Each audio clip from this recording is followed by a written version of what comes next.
Baik, Assalamualaikum warahmatullahi wabarakatuh. Saya Intan Nuraini dari kelompok 6 akan membahas terkait mengelola persediaan dan rantai pasok retail. Di mana di sini ada 3 pembahasan. Yang pertama manajemen stok, yang kedua supply relationship management, yang ketiga inventory control. Masuk kepada pembahasan yang pertama, di sini adalah manajemen stok, di mana manajemen stok adalah proses pengelola barang persediaan mulai dari pengadaan, penyimpanan hingga pelacakan untuk memastikan ketersediaan stok yang optimal tanpa adanya kekurangan ataupun kelebihan dari suatu barang. Tujuannya apa di sini? Tujuannya untuk memenuhi permintaan pelanggan dan juga mengendalikan biaya dan meningkatkan efisiensi operasional dengan menghindari kerugian akibat stok mati ataupun kehilangan penjualan. Di sini proses dari manajemen stok ada beberapa pembahasan. Yang pertama itu perencanaan dan pengadaan, di mana kita harus merencanakan kebutuhan stok dan juga melakukan pemesanan barang dengan tepat. Yang kedua yaitu penyimpanan, di mana menyimpan barang dengan benar dan juga sesuai dengan jenisnya, dan juga menjaga kondisi optimal dan memastikan risiko kerusakan. Yang ketiga itu pelacakan dan pencatatan, di mana kita mencatat perubahan inventaris sesuai dengan secara akurat sesuai dengan adanya barang, termasuk dari pencatatan keluar masuknya barang.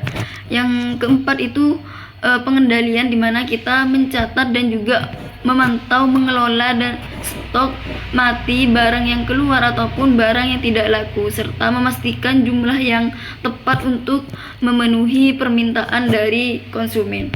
Yang kedua itu pembahasannya itu tentang relationship management, di mana relationship management adalah cara praktis dan sistematis untuk mengevaluasi dan mengelola dan membina hubungan antara pembeli pemasok untuk memastikan keberhasilan bisnis bersama. Ini mencakup dari pengelolaan hubungan, kinerja, risiko, dan juga informasi pemasok untuk mencapai tujuan strategis seperti meningkatkan kualitas, efisiensi operasional, dan juga inovasi. Mungkin itu pembahasan dari saya. Lanjut kepada pemateri selanjutnya. Baik, kali ini saya akan melanjutkan pemateri yang pertama, yaitu tentang proses supplier relationship. Yang pertama itu identifikasi pemasok strategis, di mana kita kita itu harus identifikasi dulu apakah pemasoknya itu benar-benar bahan yang berkualitas atau atau tidak berkualitas, dan strategis apabila itu bahan atau produknya itu gampang terjual atau tidak, seperti itu. Jadi kita itu harus identifikasi dulu, bukan semena-mena langsung oh itu barang langsung ambil, jangan seperti itu.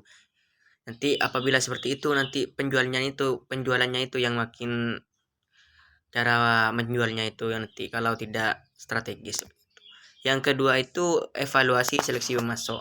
Jadi kita itu harus seleksi dulu pemasoknya, bukan semena-mena oh ada langsung nerima. Tidak, jangan seperti itu. Kita itu harus seleksi dulu. Biar apa? Biar bahan yang kita kita miliki itu atau pemasok yang kita itu barangnya itu terjamin dan berkualitas. Biar apa? Biar orang lain yang kita itu tidak kecewa terhadap produk yang kita miliki, seperti itu. Yang ketiga itu negosiasi kontrak. Apabila terjadi seleksinya udah, apa evaluasinya udah, kita itu langsung negosiasi kontrak.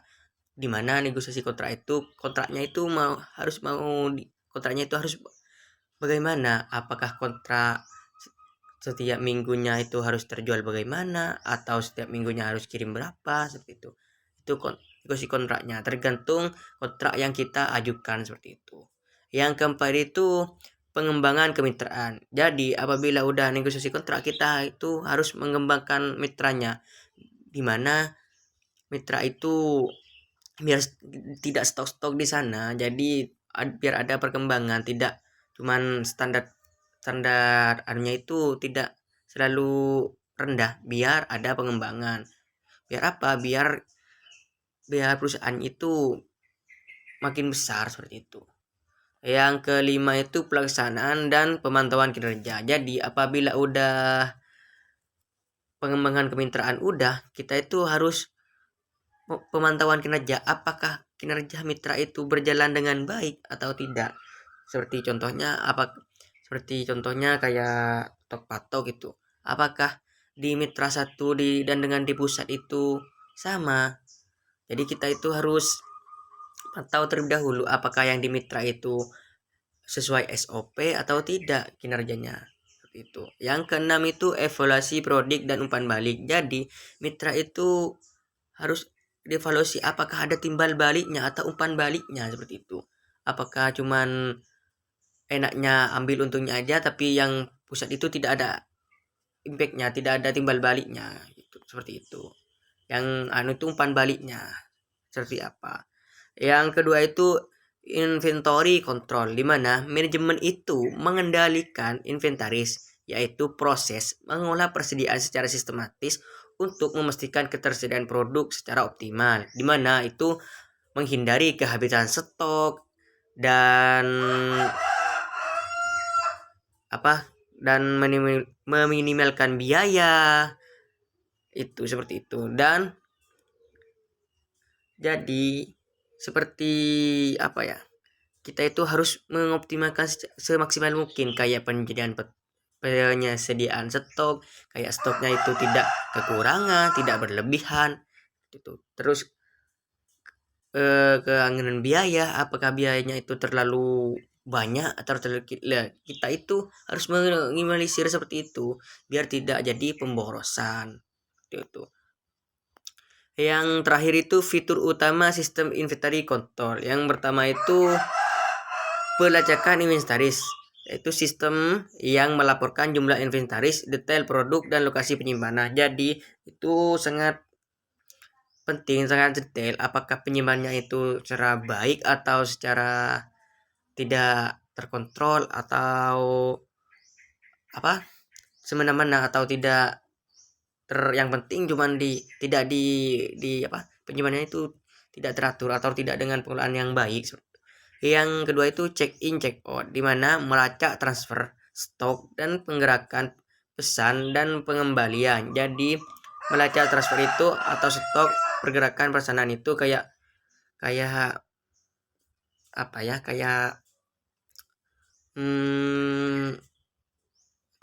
penjualnya itu berapa atau ada stok yang pengembalian atau stok yang yang dikembalikan oleh konsumen atau yang terjual berapa, yang tidak terjual berapa, seperti itu.